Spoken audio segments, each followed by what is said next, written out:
Kisahkan, setelah Allah mengusir Nabi Adam dari surga, Nabi Adam pun tinggal di bumi selama 300 tahun, dalam keadaan belum pernah mengangkat kepalanya ke langit, karena malu kepada Allah. Dia terus-menerus menangis selama 200 tahun. Dari air matanya, tumbuh menjadi rerumputan, dan menjadi minuman burung-burung dan binatang-binatang liar. Kemudian Adam mengadu kepada Jibril, tentang persoalan telanjang dan panasnya matahari. Lalu Jibril pergi menemui Hawa, dengan membawa kibas dari surga.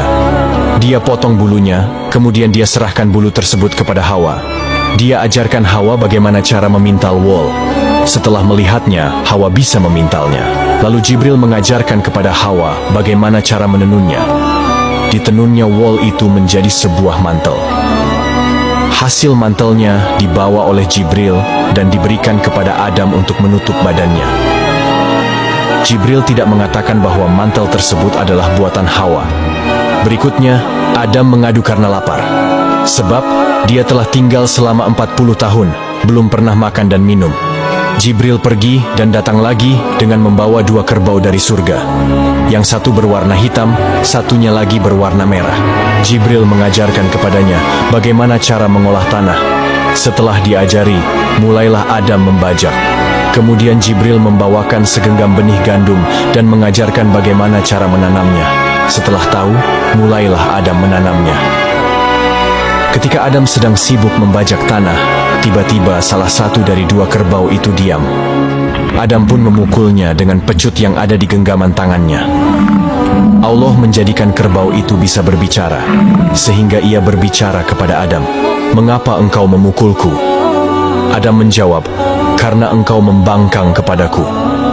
Dengan tenang, kerbau itu berkata kepada Adam, "Betapa lembutnya Allah kepadamu, karena dia tidak memukulmu ketika engkau membangkang kepadanya."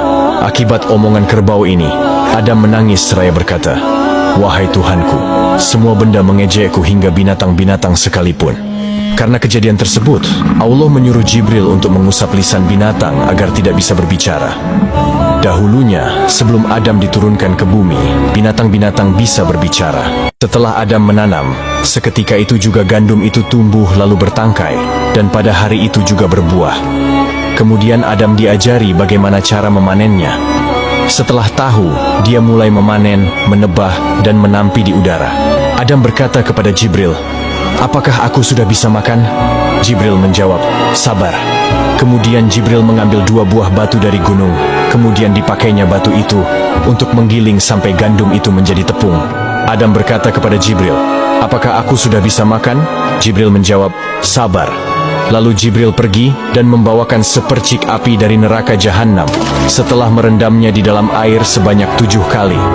Sebab, kalau tidak direndam, tentu percikan api itu membakar bumi dan makhluk yang ada di sana. Kemudian Jibril mengajarkan kepada Adam cara membuat roti. Setelah tahu, mulailah Adam membuat roti. Lalu Adam berkata kepada Jibril, "Apakah aku sudah bisa makan?" Jibril menjawab, "Sabar, hingga matahari terbenam, sempurnakanlah puasamu." Dengan demikian, Adam adalah orang pertama yang berpuasa di muka bumi ini. Setelah matahari terbenam, Adam meletakkan roti di antara 2 tangannya. Dia ulurkan tangannya untuk memotong roti. Ternyata roti itu terlempar dari antara 2 tangannya dan jatuh dari puncak gunung ke bawah. Lalu Adam mengikutinya, kemudian dia mengambilnya. Maka Jibril berkata kepadanya, "Seandainya engkau bersabar, tentu roti akan datang kepadamu tanpa engkau menghampirinya." Diriwayatkan bahwa setelah Adam memakan beberapa potong dari roti tersebut, dia menyimpan potongan roti untuk malam berikutnya.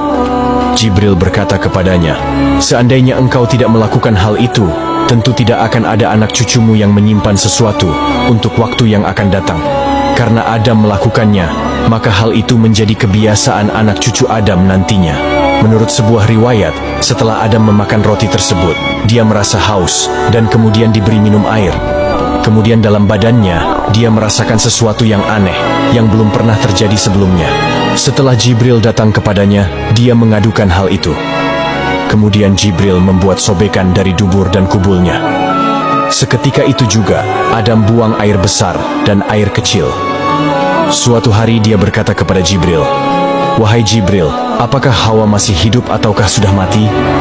Jibril menjawab, dia masih hidup dan keadaannya lebih baik daripada engkau. Sebab dia berada di pinggir laut, dia bisa mencari ikan dan memakannya. Adam berkata, hai Jibril, aku melihatnya dalam mimpiku malam tadi. Jibril berkata, wahai Adam, bergembiralah. Allah memperlihatkan Hawa kepadamu, semata-mata karena hal itu menunjukkan sebentar lagi engkau bakal berkumpul bersamanya. Kemudian Allah memerintahkan Nabi Adam untuk pergi menjelajahi bumi, menuju tanah Mekkah, dan melaksanakan tawaf di sana, seraya meminta ampun kepadanya, maka Allah akan mengampuninya. Setelah hari-hari ujian untuk Adam telah berakhir, dan dia telah bertaubat, Allah pun menerima taubatnya.